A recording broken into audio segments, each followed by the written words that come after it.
आज हम इतिहास के एक ऐसे अध्याय में गोता लगाने जा रहे हैं जो सिर्फ तारीखों और घटनाओं का संग्रह नहीं है। बिल्कुल। ये भावनाओं, संघर्ष और एक राष्ट्र के जन्म की कहानी है। बिल्कुल। ये वो समय था जब भारत की आत्मा पर एक गहरा घाव किया गया था। और उस घाव से राष्ट्रवाद की एक ऐसी ज्वाला भड़की जिसने सब कुछ बदल दिया। हम बात करेंगे बंगाल विभाजन और स्वदेशी आंदोलन की। जी, मैं ये जानने के लिए बहुत उत्सुक हूँ कि कैसे एक विभाजन ने, एक बंटवारे ने पूरे देश को एक कर दिया। बहुत बढ़िया। तो चलिए हमारी पहली स्लाइड देखते हैं। जी। स्क्रीन पर देखिए, बाईं ओर बंगाल का एक पुराना नक्शा है जिसे बीच से बेरहमी से फाड़ दिया गया है, जैसे किसी ने भारत के दिल में छुरा घोंप दिया हो। बिल्कुल। और दाईं ओर देखिए, कई हाथ एक दूसरे को राखी बांधकर एक अटूट श्रृंखला बना रहे हैं। एक तरफ अलगाव का दर्द तो दूसरी तरफ एकता की ताकत। यही तस्वीर इस पूरे अध्याय का सार है। बंगाल विभाजन और स्वदेशी आंदोलन। ये कहानी है 1905 से 1911 के बीच की। हाँ। एक तरफ अंग्रेजों की बांटो और राज करो की नीति और दूसरी तरफ भारतीयों का अटूट संकल्प, जिसका प्रतीक था रक्षाबंधन। हाँ। एकता का प्रतीक। सर, ये कितना विरोधाभासी है। एक नक्शा फटा हुआ है और बगल में हाथ जुड़े हुए हैं। क्या राखी का इस्तेमाल जानबूझकर अंग्रेजों को ये दिखाने के लिए किया गया था कि वे हमें तोड़ नहीं सकते? बिल्कुल। और यही इस आंदोलन की आत्मा थी। चलो आगे बढ़ते हैं और इस साजिश के किरदारों को देखते हैं। चलिए अब अगली स्लाइड पर देखते हैं कि इस विभाजन का फैसला किसने और कब लिया। ठीक है। देखिए, इस स्लाइड पर दो चेहरे हैं। बाईं ओर हैं वाइसराय लॉर्ड कर्सन। इनके चेहरे पर एक क्रूर निश्चय दिखाई देता है। और दाईं ओर हैं सर एंड्रू फ्रेजर, उस समय के लेफ्टिनेंट गवर्नर। और बीच में है वो दस्तावेज जिस पर स्याही से भारत के भविष्य को बांटने का फैसला लिखा गया। और तारीख याद रखना, 19 जुलाई 1905। इसी दिन लॉर्ड कर्जन ने बंगाल विभाजन के निर्णय की घोषणा की। सर, क्या ये सिर्फ एक प्रशासनिक फैसला था जैसा कि अंग्रेज दावा कर रहे थे, या इसके पीछे कोई गहरा राजनीतिक मकसद था? सवाल ही नहीं उठता। कहने को तो प्रशासनिक था, पर मकसद पूरी तरह से राजनीतिक था। ओह, तो ये दोनों नाम, लॉर्ड कर्जन और सर एंड्रयू फ्रेजर, और 19 जुलाई 1905 की तारीख, ये परीक्षा के लिए बहुत महत्वपूर्ण है। हाँ, बिल्कुल। अब देखते हैं कि भारत ने इस फैसले पर क्या प्रतिक्रिया दी। जी। ये देखिए, कलकत्ता का विशाल टाउन हॉल। सोचिए, हजारों की भीड़, गुस्सा और आंखों में एक संकल्प। और उसके ऊपर एक अखबार की कतरन है, संजीवनी। हाँ, ये सिर्फ एक इमारत नहीं, ये प्रतिरोध के जन्म का गवाह है। घोषणा के ठीक बाद 7 अगस्त 1905 को कलकत्ता के टाउन हॉल में एक ऐतिहासिक बैठक हुई। और यहीं पर स्वदेशी आंदोलन की घोषणा और बहिष्कार प्रस्ताव पास किया गया। लेकिन ये विचार सबसे पहले जुलाई 1905 में कृष्ण कुमार मित्र ने अपने पत्र संजीवनी में दिया था। सिर्फ स्वदेशी और बहिष्कार का मतलब सिर्फ विदेशी कपड़े जलाने तक ही सीमित था, या इसका कोई बड़ा अर्थ था? बहुत बड़ा अर्थ था। ये सिर्फ कपड़ों का नहीं, बल्कि विचारों का, शिक्षा का, आत्मनिर्भरता का आंदोलन था। सर, इसका मतलब है कि संजीवनी पत्र और कृष्ण कुमार मित्र का नाम स्वदेशी आंदोलन के विचार की जड़ से जुड़ा है। ये तो एग्जाम में आ सकता है। बिल्कुल आ सकता है। अब हम उस दिन पर आते हैं जब ये विभाजन कागजों से उतरकर जमीन पर लागू हुआ, यानी 16 अक्टूबर। हाँ, ये दृश्य देखो। बीच में एक दूसरे को थामे हुए हाथ, राखी बांधते हुए। लेकिन चारों ओर लोगों की परछाइयां हैं जो शोक में डूबी हैं। ये खुशी और दुख का एक अजीब संगम है। और ऊपर सुरेंद्रनाथ बनर्जी का कथन है, विभाजन हमारे ऊपर बम की तरह गिरा है। 16 अक्टूबर 1905, जिस दिन विभाजन प्रभावी हुआ, पूरे बंगाल में इसे शोक दिवस के रूप में मनाया गया। लोग नंगे पैर सड़कों पर निकले, गंगा में स्नान किया। और राखी दिवस भी? हाँ, रविंद्रनाथ टैगोर के सुझाव पर इस दिन को राखी दिवस के रूप में भी मनाया गया।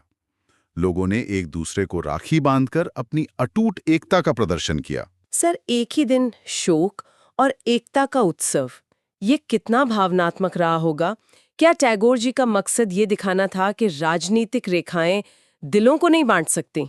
यही उनका मकसद था। ये तारीख 16 अक्टूबर 1905 और राखी दिवस का विचार किसने दिया, ये दोनों ही परीक्षा के दृष्टिकोण से बहुत महत्वपूर्ण है। एकदम। चलो अब नक्शे पर समझते हैं कि ये विभाजन वास्तव में कैसा दिखता था। ठीक है। ये बंगाल का नक्शा है जिसे 2 भागों में बांटा गया है।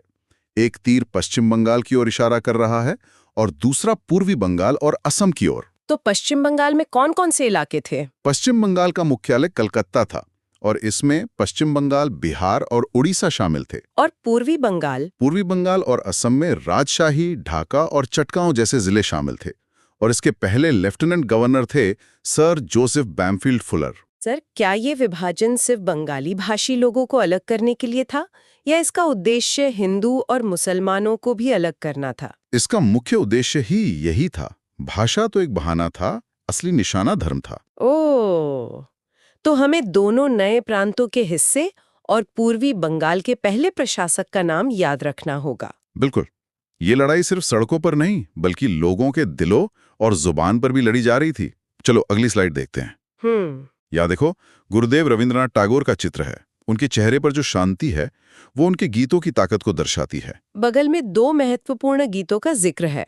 इस आंदोलन के दौरान वंदे मातरम गीत पूरे भारतीय राष्ट्रीय आंदोलन का शीर्षक गीत बन गया। Title song? हाँ, एक तरह से।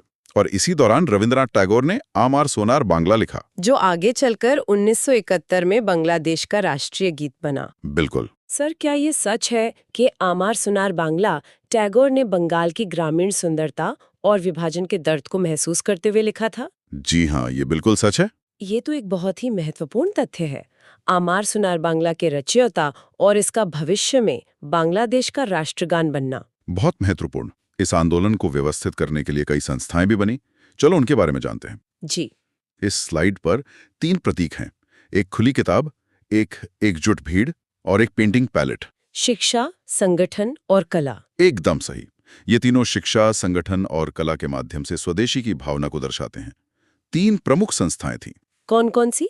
एंटी सर्कुलर सोसाइटी, जिसे कृष्ण कुमार मित्र ने बनाया, स्वदेश बांधव समिति, जिसे अश्विनी कुमार दत्त ने स्थापित किया, और Indian society of oriental art, जिसकी स्थापना 1907 में अवनींद्रनाथ टैगोर ने की। सर, कला के लिए एक संस्था बनाना उस समय इतना जरूरी क्यों था? क्या कला भी राष्ट्रवाद का एक जरिया बन सकती है? कला राष्ट्रवाद का बहुत शक्तिशाली जरिया बन सकती है। ये लोगों को भावनात्मक रूप से जोड़ती है। सर, ये तो मैच द फॉलोइंग के लिए एक परफेक्ट सवाल है। संस्था का नाम और उसके संस्थापक? बिल्कुल सही पकड़ा।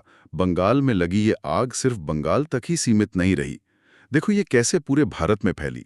अच्छा।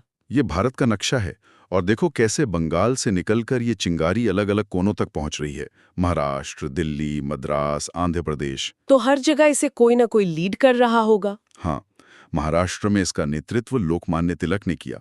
दिल्ली में सैयद हैदर रजा ने कमान संभाली। मद्रास प्रेसिडेंसी में चिदम्बरम पिल्ले इसके नायक थे। और आंध्र प्रदेश में? आंध्र प्रदेश में तो इसे वंदे मातरम आंदोलन के नाम से ही जाना गया। सर, क्या इन सभी जगहों पर आंदोलन का स्वरूप एक जैसा था, या स्थानीय नेताओं ने इसे अपने तरीके से चलाया? नहीं, स्थानीय नेताओं ने इसे अपने अपने तरीके से स्थानीय मुद्दों से जोड़कर चलाया। यही इसकी खूबसूरती थी। ये याद रखना होगा कि किस नेता ने किस क्षेत्र में स्वदेशी आंदोलन का नेतृत्व किया। हाँ, ये जरूरी है। अब देखते हैं कि देश की सबसे बड़ी राजनीतिक पार्टी कांग्रेस इस पर क्या कर रही थी।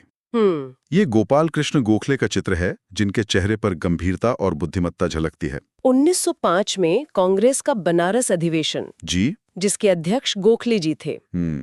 यहीं पर कांग्रेस ने स्वदेशी आंदोलन एवं बहिष्कार प्रस्ताव का आधिकारिक समर्थन किया। और एक खास बात यह भी है कि गोखले महात्मा गांधी के राजनीतिक गुरु थे। बिल्कुल। और 1905 में ही उन्होंने भारत सेवक समाज, सर्वेंट्स ऑफ इंडिया सोसाइटी की स्थापना की थी। सर, कांग्रेस के आधिकारिक समर्थन देने से आंदोलन को जमीनी स्तर पर क्या फायदा हुआ? इससे आंदोलन को एक अखिल भारतीय पहचान और वैधता मिली। वो सिर्फ बंगाल का आंदोलन नहीं रह गया। गांधी जी के राजनीतिक गुरु, 1905 का अधिवेशन और भारत सेवक समाज की स्थापना, ये सभी पॉइंट्स बहुत जरूरी हैं, बहुत ज्यादा।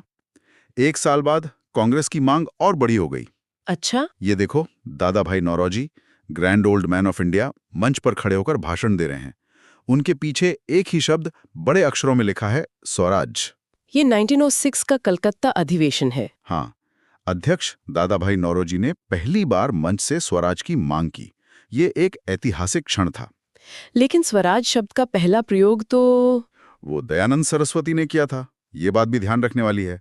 कांग्रेस के मंच से पहली बार नौरोजी ने कहा। सर, जब नौरोजी ने स्वराज मांगा तो क्या उनका मतलब पूर्ण स्वतंत्रता था या ब्रिटिश साम्राज्य के भीतर स्वशासन? उस समय इसका मतलब ब्रिटिश साम्राज्य के भीतर स्वशासन था, जैसे कनाडा या ऑस्ट्रेलिया में था। 1906 कलकत्ता, दादा भाई नौरोजी और स्वराज की पहली मांग। ये क्रम याद रखना होगा। और ये भी कि शब्द का पहला प्रयोग दयानंद सरस्वती ने किया था। बिल्कुल। हर बड़े आंदोलन के अपने प्रतीक होते हैं। चलो इस आंदोलन के प्रतीकों को देखें। ठीक है, यहाँ एक झंडा है जिसमें 3 रंग हैं, लाल, हरा और पीला। इस स्वदेशी आंदोलन का झंडा था। हाँ, उस दौरान इस्तेमाल किए गए पहले झंडों में से एक था। और बगल में एक ब्रिटिश पत्रकार H.W. नेविन्सन अपनी डायरी में कुछ लिखते हुए दिखाए गए हैं। ये कौन थे? वो इस पूरे आंदोलन के एक महत्वपूर्ण गवाह थे, एक ब्रिटिश पत्रकार जो इससे जुड़े थे और इसकी रिपोर्टिंग की। सर, एक ब्रिटिश पत्रकार का इस आंदोलन का समर्थन करना, क्या ये असामान्य नहीं था? असामान्य तो था, लेकिन कुछ ब्रिटिश लोग भारतीय पक्ष को समझते थे और उसका समर्थन करते थे। तो उस ब्रिटिश पत्रकार का नाम याद रखना है जो इस आंदोलन के गवाह थे, H.W. नेविन्सन। हाँ, ये नाम पूछा जा सकता है। इस आंदोलन की गूंज 7 समंदर पार लंदन में भी सुनाई दे रही थी। लंदन में? कैसे? यह लंदन की एक इमारत की तस्वीर है जिसे इंडिया हाउस के नाम से जाना जाता था। ये क्या था? यह विदेश में भारतीय राष्ट्रवाद का एक केंद्र बन गया था। 1905 में लंदन में श्यामजी कृष्ण वर्मा ने इंडियन होम रूल सोसाइटी की स्थापना की। यह संगठन भारत की आजादी के लिए विदेश में काम कर रहा था।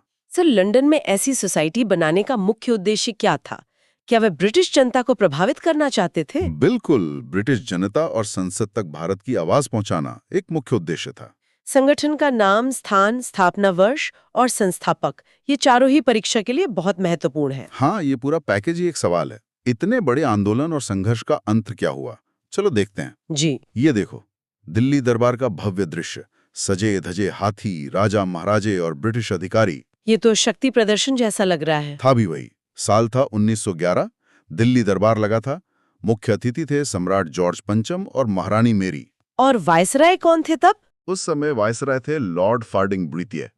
और यहीं पर यह ऐतिहासिक निर्णय लिया गया कि बंगाल विभाजन को आधिकारिक रूप से रद्द कर दिया गया। ये तो आंदोलन की एक बहुत बड़ी जीत थी। बहुत बड़ी जीत। सर, क्या अंग्रेजों ने सच में हार मान ली थी या विभाजन रद्द करने के पीछे भी उनकी कोई नई चाल थी? चाल तो हमेशा होती थी। उन्होंने हार नहीं मानी थी, बस अपनी रणनीति बदली थी। 1911, दिल्ली दरबार, जॉर्ज पंचम और लॉर्ड हार्डिंग द्वितीय, ये सभी नाम और साल विभाजन के रद्द होने से जुड़े हैं। एकदम।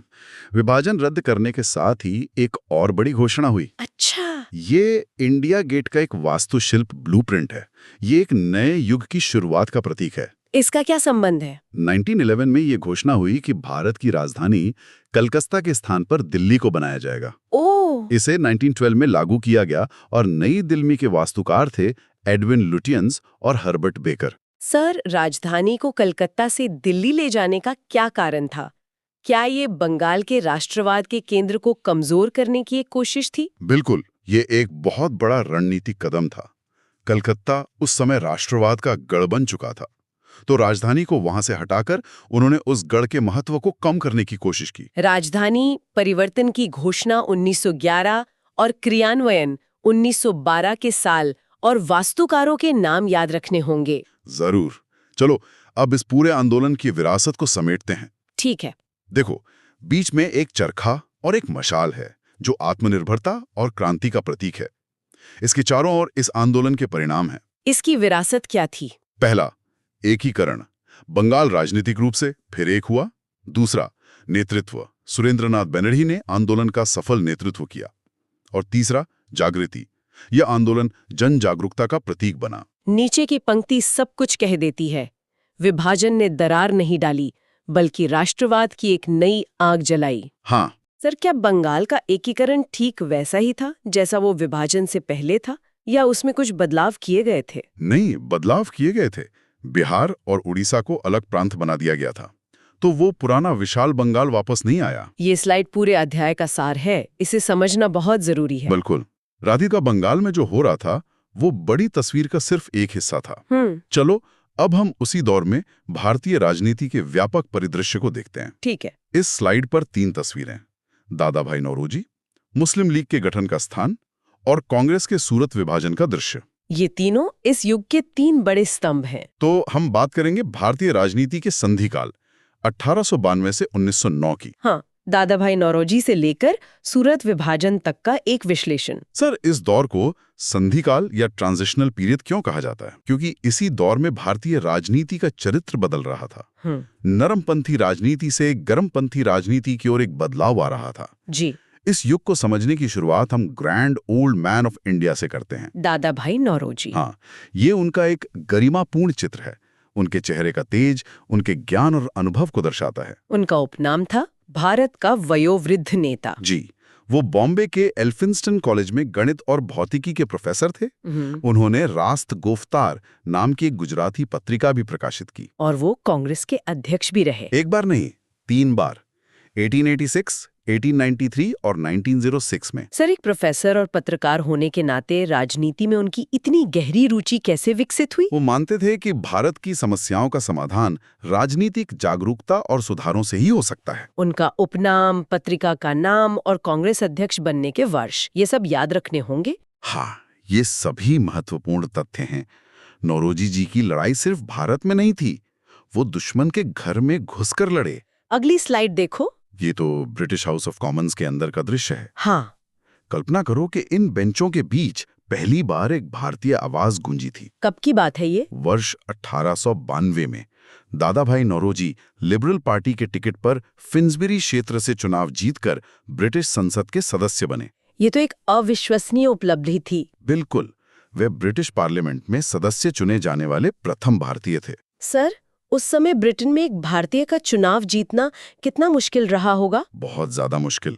उन्होंने एक बहुत ही करीबी मुकाबले में चुनाव जीता था। 1892 का साल और प्रथम भारतीय होने का तथ्य, ये परीक्षा के लिए बहुत महत्वपूर्ण है। अति महत्वपूर्ण। नौरोजी जी ने अंग्रेजों पर सबसे बड़ा हमला राजनीतिक नहीं बल्कि आर्थिक किया। उनकी ड्रेन ऑफ वेल्थ थ्योरी। हाँ, ये विजुअल बहुत शक्तिशाली है। देखो कैसे भारत से सोने के सिक्कों की नदी बहकर ब्रिटेन जा रही है। यही ड्रेन ऑफ वेल्थ है। और बगल में उनकी प्रसिद्ध पुस्तक poverty and un British rule in India का कवर है। उन्होंने अपनी इस पुस्तक में धन निष्कासन का सिद्धांत, theory of drain of wealth दिया। इस सिद्धांत ने पहली बार अकादमिक रूप से यह सिद्ध किया कि भारतीय गरीबी का कारण ब्रिटिश औपनिवेशिक नीतियां ही हैं। इसने तो ब्रिटिश शासन की नैतिक नींव पर ही सवाल खड़ा कर दिया होगा। बिल्कुल। सर, उन्होंने अपनी किताब का नाम अन ब्रिटिश रूल क्यों रखा? इसका क्या मतलब था? यही तो उनकी प्रतिभा थी। वो कह रहे थे कि ब्रिटेन में आप कानून और न्याय की बात करते हैं, लेकिन भारत में आपका शासन इन ब्रिटिश मूल्यों के खिलाफ है, इसलिए ये अब्रिटिश है। किताब का नाम और धन निष्कासन का सिद्धांत, ये आधुनिक भारतीय इतिहास के सबसे महत्वपूर्ण टॉपिक्स में से एक है। निश्चित रूप से। जिस समय कांग्रेस राष्ट्रवाद की भावना जगा रही थी, उसी समय अंग्रेज एक और बीज बो रहे थे। फूट का बीज। हाँ, इस स्लाइड पर 2 विचार आमने सामने हैं। एक ब्रिटिश अधिकारी W.W. हंटर का कथन है और दूसरा डॉक्टर राजेंद्र प्रसाद का विश्लेषण। हंटर ने क्या कहा था? ब्रिटिश सोच साफ थी। हंटर ने कहा, मुसलमान अगर खुश और संतुष्ट हैं तो भारत में ब्रिटिश शक्ति का महत्तम बचाव होगा। मतलब बांटो और राज करो। एकदम। वहीं डॉक्टर राजेंद्र प्रसाद ने लॉर्ड मिंटो को पाकिस्तान का जन्मदाता माना, क्योंकि उन्होंने ही सांप्रदायिकता को संस्थागत रूप दिया। सर, क्या इसका मतलब ये है कि मुस्लिम लीग का गठन पूरी तरह से अंग्रेजों की एक चाल थी? पूरी तरह से कहना शायद ठीक ना हो, लेकिन अंग्रेजों ने इसे बढ़ावा दिया और इसका पूरा फायदा उठाया, ये सच है। ये तथ्य कि डॉक्टर राजेंद्र प्रसाद ने लॉर्ड मिंटो को पाकिस्तान का जनक माना, एक बहुत ही महत्वपूर्ण और विवादास्पद बिंदु है। हाँ, और ये उनकी गहरी राजनीतिक समझ को दिखाता है। तो चलो देखते हैं कि इस वैचारिक पृष्ठभूमि पर लीग का गठन कैसे हुआ। जी। ये नवाब सलीमुल्लाह खान का चित्र है, जो ढाका के नवाब थे और जिन्हें लीग का संस्थापक माना जाता है। तो लीग का गठन ढाका में हुआ था? हाँ, स्थान था ढाका, समय था दिसंबर 1906 और अवसर था अखिल भारतीय मुस्लिम शैक्षिक सम्मेलन का। अच्छा, एक शैक्षिक सम्मेलन में? जी। इसी सम्मेलन में मेजबान नवाब सलीमुल्लाह खान ने अखिल भारतीय मुस्लिम लीग के गठन का प्रस्ताव पेश किया। उन्हें लीग का संस्थापक, फाउंडर माना जाता है। सर, एक शैक्षिक सम्मेलन में एक राजनीतिक दल का गठन क्यों किया गया? क्या इसका कोई खास कारण था? ताकि ये दिखाया जा सके कि ये पूरे मुस्लिम शिक्षित वर्ग की आवाज है, न कि कुछ नेताओं की। स्थान ढाका, वर्ष 1906 और संस्थापक नवाब सलीमुल्लाह खान, ये तीनों ही परीक्षा में पूछे जा सकते हैं। जरूर पूछे जा सकते हैं। गठन के बाद लीग की संरचना कैसी थी, ये जानना भी जरूरी है। ठीक है। यह नक्शा लीग के शुरुआती विस्तार को दिखाता है, जिसका मुख्यालय लखनऊ में था और जिसकी एक शाखा लंदन तक में थी। इसके पहले अध्यक्ष कौन थे? लीग के प्रथम अध्यक्ष आगा खां थे। इसका मुख्यालय लखनऊ में था। और सबसे महत्वपूर्ण बात, इसका राजनीतिक रुख था बंगाल विभाजन का समर्थन करना। 1908 में इसकी एक लंदन शाखा भी खोली गई, जिसके अध्यक्ष सैयद आमिर अली थे। सर, ये बहुत अजीब है कि जब पूरा देश बंगाल विभाजन का विरोध कर रहा था, तब मुस्लिम लीग ने इसका समर्थन क्यों किया? क्योंकि उनका तर्क था कि पूर्वी बंगाल में एक मुस्लिम बहुसंख्यक प्रांत बनने से मुसलमानों का राजनीतिक और आर्थिक भला होगा। प्रथम अध्यक्ष, मुख्यालय और बंगाल विभाजन पर उनका रुख, ये तीनों पॉइंट्स बहुत महत्वपूर्ण हैं। बिल्कुल। लीग के गठन का एक बहुत स्पष्ट उद्देश्य था। देखो वह क्या था? क्या था? यह एक टाइमलाइन है जो 1907 से 1909 तक जाती है। यह दिखाती है कि कैसे एक मांग को लगातार उठाया गया और अंत में उसे मान लिया गया। कौन सी मांग? लीग ने अपने कराची अधिवेशन 1907 और अमृतसर अधिवेशन 1908 में मुसलमानों के लिए पृथक निर्वाचन मंडल, सेपरेट इलेक्टोरेट्स की मांग की। और इसका परिणाम? परिणाम ये हुआ कि 1909 के मार्लिमेंटो सुधार में इस मांग को स्वीकार कर लिया गया। सर, पृथक निर्वाचन मंडल का वास्तव में क्या मतलब था और इसने भारतीय राजनीति को कैसे प्रभावित किया? इसका मतलब था कि कुछ सीटों पर सिर्फ मुस्लिम उम्मीदवार खड़े होंगे और उन्हें वोट भी सिर्फ मुस्लिम वोटर ही देंगे। इसने भारतीय समाज को राजनीतिक तौर पर धर्म के आधार पर हमेशा के लिए बांट दिया। ये जानना कि पृथक निर्वाचन की मांग को मार्लिमेंटो सुधार 1909 के तहत स्वीकार किया गया, अत्यंत महत्वपूर्ण है। ये भारतीय इतिहास का एक टर्निंग पॉइंट था। एक तरफ लीग अपनी मांगें मनवा रही थी, वहीं दूसरी तरफ कांग्रेस अंदर से टूट रही थी। ये देखो, दो बड़े तीर एक दूसरे के विपरीत दिशा में जा रहे हैं, एक उदारवादी और दूसरा उग्रवादी। इनके बीच संघर्ष का मुख्य मुद्दा क्या था? मुख्य मुद्दा था स्वदेशी आंदोलन को चलाने के तौर तरीके। उदारवादी संवैधानिक सुधारों में विश्वास करते थे, जबकि उग्रवादी बड़े पैमाने पर जन आंदोलन और निष्क्रिय प्रतिरोध चाहते थे। मतलब तरीकों को लेके मतभेद था। हाँ, ये वैचारिक तनाव 1905 के बाद से बढ़ रहा था, जो 1907 में अपने चरम पर पहुंच गया। सर, क्या ये सिर्फ तरीकों का मतभेद था या लक्ष्य स्वराज को लेकर भी उनके बीच कोई मतभेद था? लक्ष्य को लेकर भी मतभेद था। उग्रवादियों के लिए स्वराज का मतलब ज्यादा पूर्ण स्वतंत्रता के करीब था। उदारवादी और उग्रवादी के बीच के संघर्ष का मुख्य कारण समझना बहुत जरूरी है। हाँ, ये समझना ही होगा।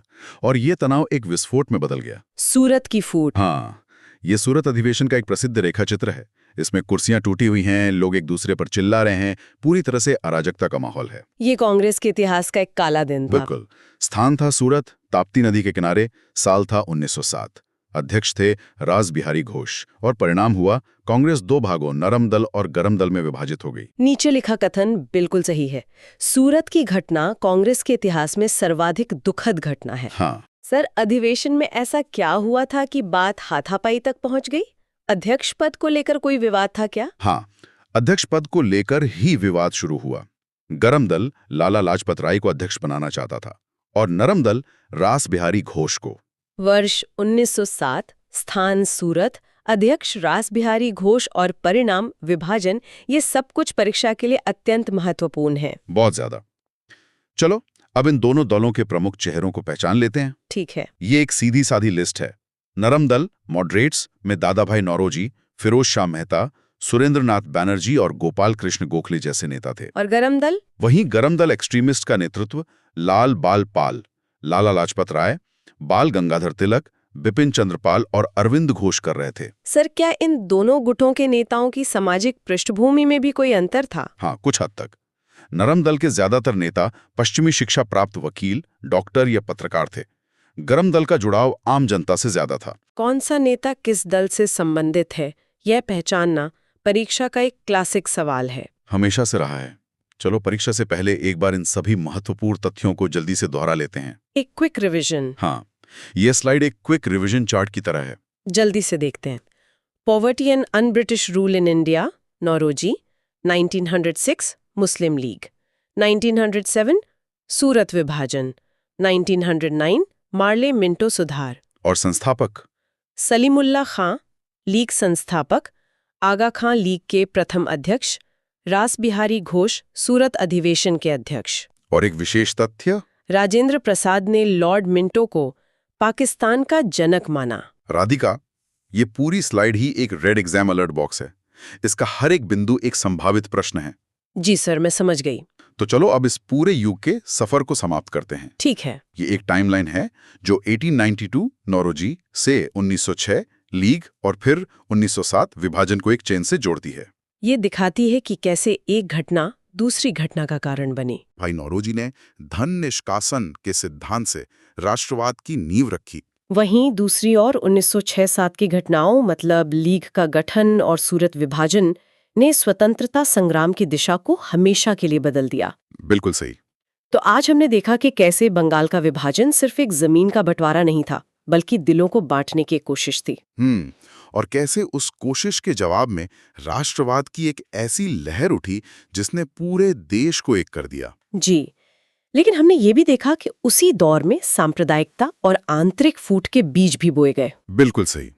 और मैं आज की चर्चा तुम्हारे लिए एक सवाल के साथ छोड़ना चाहता हूँ। ठीक, पूछिए। 1911 में बंगाल का विभाजन तो रद्द कर दिया गया, लेकिन क्या 1905 में लोगों के मन में पैदा हुई दरार भी भर पाई, या उसी दरार ने आगे चलकर 1947 में देश के एक बहुत बड़े विभाजन की नींव रखी? इस पर सोचना